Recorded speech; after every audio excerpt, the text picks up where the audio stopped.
Jason, thanks for being here. As we talk about large organizations considering creating podcasts, you're going to be speaking to the how, and that kind of breaks down in three areas, right? Yeah, I feel like we should focus on build, launch, and monetize. All right, let's start with build. What umbrella does that fall under? I feel like build is probably the biggest undertaking because that's where you're doing your planning and your strategizing. So the questions I would encourage you to begin asking is, who is it we want to reach? What do they know about us now? What do we want them to know? And then ultimately, what do we want them to do? And I think once you have those questions answered, you begin to have kind of a blueprint or some directions of where you want to go on this journey of podcasting. So when you talk about who's your audience, is it B2B? Is it B2C? Is it internal? Those kind of questions. Exactly. Is it internal? Is it external? Are we talking to high-level executives? Are we talking to, our typical employees? Are we reaching a high net worth individual or a general consumer? So you really need to narrow down your niche because otherwise, if you're trying to be the Walmart of podcasts, you might appeal to everybody, but you're really not going to attract a lot of people because you don't have a unique point of view or a unique position in the marketplace, and you might end up becoming part of the clutter. What are some of the tools when we talk about building? I mean, there's so many plates that are spinning with podcasts. What needs to be considered when you start? So you need a show name. You obviously need your audience identified. You need show graphics. You need to figure out the format of your show. Is it going to be a Q&A like this? Is it going to be solo cast where it's just you talking? Are you going to have the same guest over and over, a unique guest? Are you going to have two guests that co-host the show?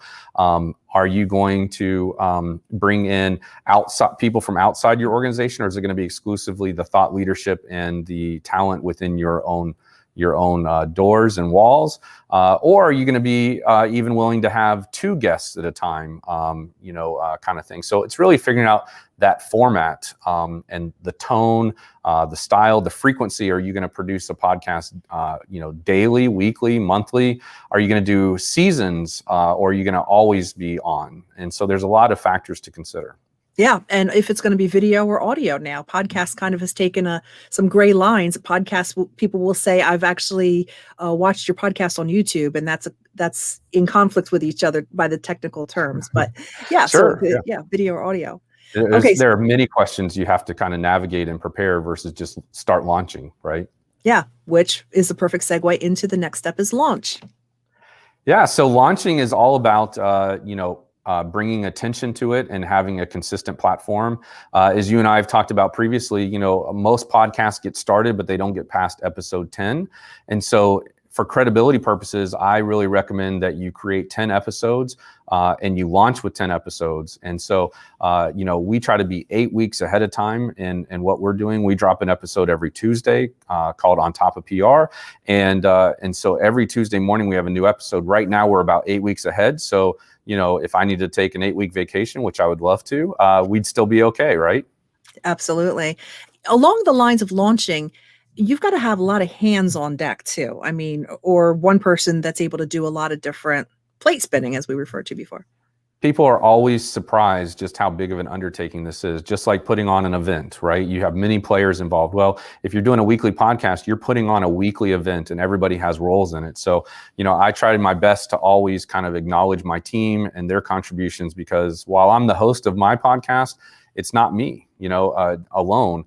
In fact, I would argue I'm probably doing the least amount of work, and other people are doing their role, from preparing show notes to coordinating with guests to making sure our lighting and recording and editing is done. And then the show, each episode, once they're launched, my social media team's involved, the web team's involved, and then there's just somebody coordinating all those efforts to make sure everybody's doing their process. So it's a big undertaking, and you really need someone who has project management skills and maybe even software or at least a minimum of a spreadsheet to kind of maintain it all. And then we move into the final stage, and we say monetize, but really I wonder if ROI, because it might not just come down to how much actual money is coming in. It might be being a brand leader, or there might be another ROI that's more valuable to organizations. Sure. So that would be called like return on value. So return on investment is return on the, dollars, returning on the dollars you put into it. And then return on value would be something like, the return on the visibility you got and the awareness and credibility and thought leadership positioning in the marketplace. For sure. So for me, monetizing also comes to mind the idea of maybe you could attract sponsors who help underwrite the cost of the production. Monetize might mean that you're generating the leads that your organization needs that eventually will create that ROI. And let's think about it also with the soft return on value or investment, which might be employee retention. So if we have a podcast that helps us kind of inform and educate our employees in the marketplace, they may feel more connected to the organization. They may like and trust the organization better. And so not only might they stay in their position, but they might be more productive, which would ultimately increase your ROI as well. Overall, I know that you kicked off your podcast, your video cast several months ago. What is your general suggestion or thought that you would share to someone that's thinking about doing that? Sure. So as you know, we started podcasting initially about 12 years ago, and then we decided to expand upon that and get into vodcasting with a video podcast. I would say it's always more work than you realize, but it doesn't mean it's not worth doing. And so I think that's an important lesson.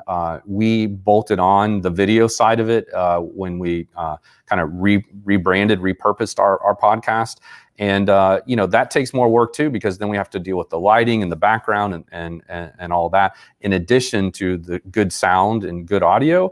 But while you're at it, while it might be potentially scaled is a little bit less than twice the work, you're definitely getting twice the platform and visibility and channels that you can be out there. And while some people prefer to learn visually, other people prefer help with can learn audibly. So now you're kind of offering two different ways that your audience can connect with you. And of course, we all know radio is theater of the mind. Podcasting is very similar.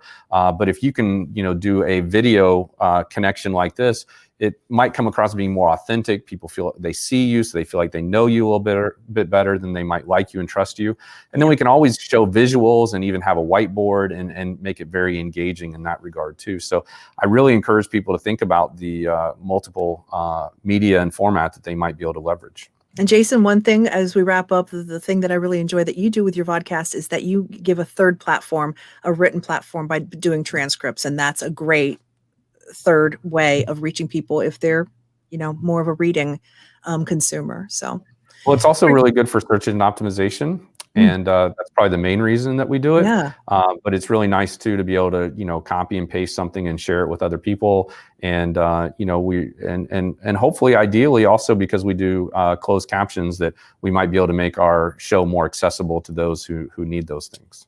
Awesome, Jason. Thanks so much. We're going to put your information right down here. Have a great day. My pleasure. Thanks for including me. I was glad to be here.